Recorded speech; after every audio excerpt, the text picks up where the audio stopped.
Hello learners, आपकी ma'am आ चुकी हैं। हमने already pair of linear equation in two variables का basics, very short long answers already complete कर लिए हैं। अगर आपको कोई डाउट है तो आप कमेंट करके पूछ सकते हैं। एज यू नो, अब हम स्टार्ट करने वाले हैं केस स्टडी क्वेश्चन।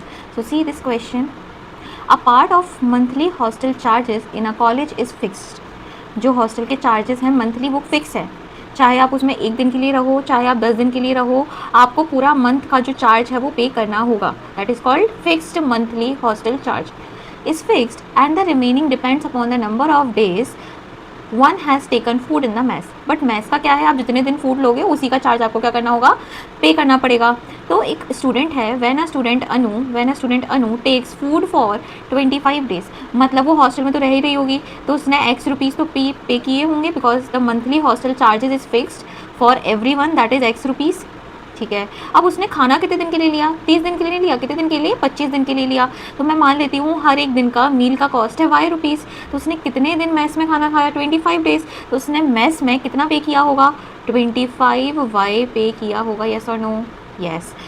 तो उसको टोटल खर्चा कितने का आया, as hostel charges she has to pay 4500 as hostel charges. So this is equation number 1 बना लेंगे। Whereas another student Bindu who has taken food for 30 days, जो दूसरी स्टूडेंट है बिंदु, उसने भी हॉस्टल चार्जेस दिए होंगे। फिक्स्ड हॉस्टल चार्ज कितना है, एक्स रुपीज़। कितने दिन के लिए फूड लिया, 30 डेज। 1 डे की कॉस्ट है वाई, तो 30 डेज़ की कॉस्ट कितनी होगी, 30 वाई। तो ऐसा करने पर उसको टोटल कितना पे करना पड़ रहा है, 5200। This is equation number 2। Clear है? ठीक है, पहला पार्ट तो शायद से हो गया। ठीक है, considering the fix charges per month as X, हमने यही माना है, एक्स क्या माना है, फिक्स्ड चार्ज, और वाई क्या माना है, हर एक दिन का cost of food per day, Y माना है। Then answer the following question, represent algebraically the situation faced by both Anu and Bindu. ऊपर वाली अनु की है और दूसरी वाली बिंदु की है। First option is the correct one. आया सबको समझ में? Okay, now they are saying the system of linear equation represented by the above situation has how many solutions। तो हम कंडीशन से चेक कर सकते हैं। हम क्या निकालेंगे, a1/a2, b1/b2 एंड c1/c2। तो a1/a2 मतलब 1/1, b1/b2 means 25/30, 1/1 is not equal to 25/30, it means it is representing unique solution condition। so which option, b option कर लेंगे। हाँ, चलो next, the cost of food per day, मतलब हमें क्या निकालना है, वाई की value. Fixed charges per month, मतलब एक्स की वैल्यू निकालनी है। If Bindu takes food for 20 days then what is the amount she has to pay, means हमें एक्स प्लस 20 वाई की वैल्यू भी निकालनी है। हमें 3 चीज़ें करनी है, वाई एक्स और एक्स प्लस 20 वाई। चलो तो ज़रा इक्वेशन को यहीं पे सॉल्व कर लेते हैं। हम सॉल्व कर रहे हैं बाय एलिमिनेशन मेथड। सबसे पहला काम, make the coefficient equal of of that variable which we want to eliminate. तो हमें एक्स को एलिमिनेट करना है, तो इसके कोफिशिएंट ऑलरेडी 1 है, तो इसको कुछ मल्टीप्लाई वगैरह करने की ज़रूरत नहीं है। फिर हम देखते हैं अगर कोफिशिएंट के सेम साइन होते हैं तो हम इक्वेशंस को माइनस करते हैं, अपोजिट साइन में ऐड करते हैं। यहाँ पे सेम साइन है तो हम माइनस करेंगे तो नीचे वाली इक्वेशंस के साइन इंटरचेंज कर देंगे। तो यहाँ से कितना आ जाएगा, -5y is equals to minus का 700, यही आएगा। मतलब y इज इक्वल्स टू कितना आ जाएगा, 700/5, 700/5, दैट विल बी 140। येस और no? Yes. So the charge of food per day is 140 rupees. कर लेंगे। अच्छा, y की वैल्यू मिल गई तो x की वैल्यू भी निकाल लेंगे।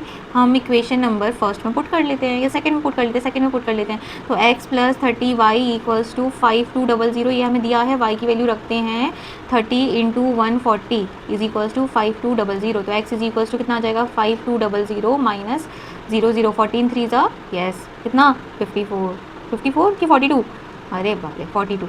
तो 1000 is the fixed charge, hostel fixed charge. कर लेंगे, कोई दिक्कत नहीं।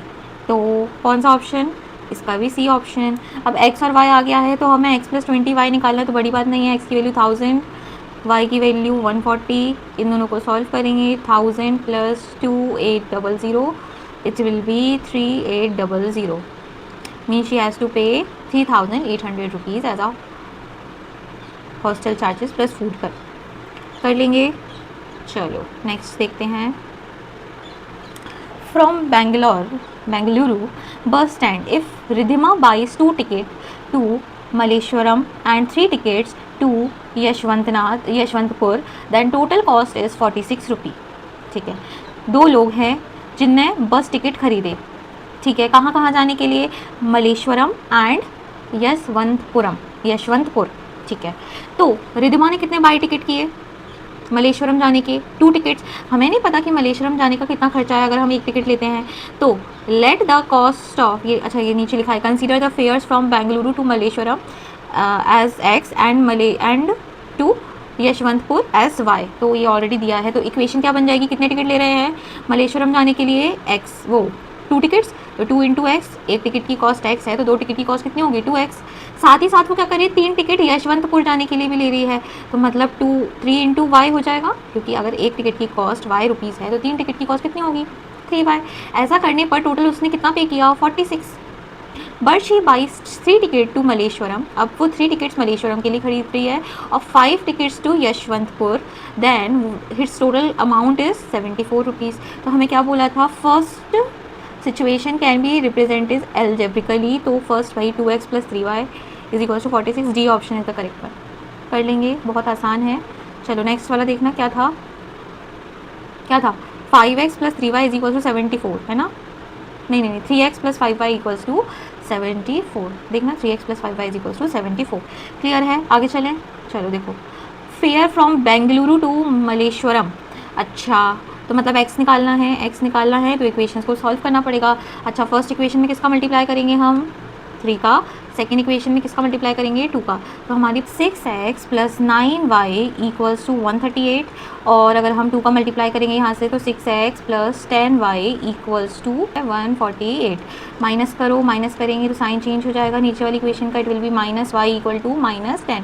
तो y की वैल्यू कितनी आ गई? 10। मतलब it is a cost of ticket from Bengaluru to Yesvantpur.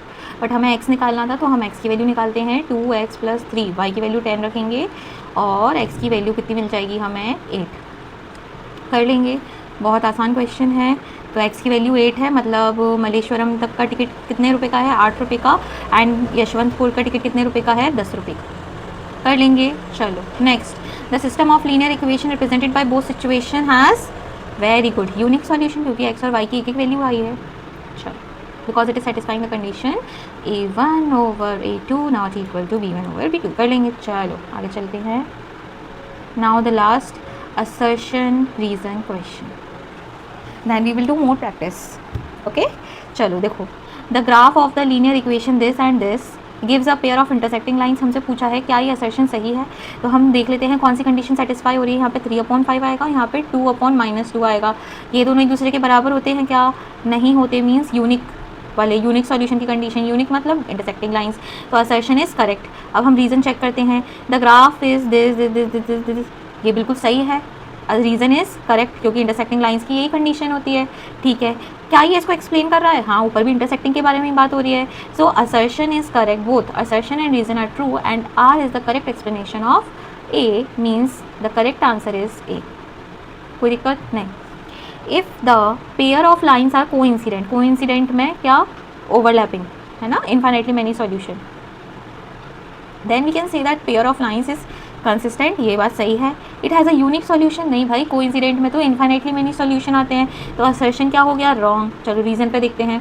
If the pair of lines are parallel then the pair has no solution is called inconsistent pair of solution.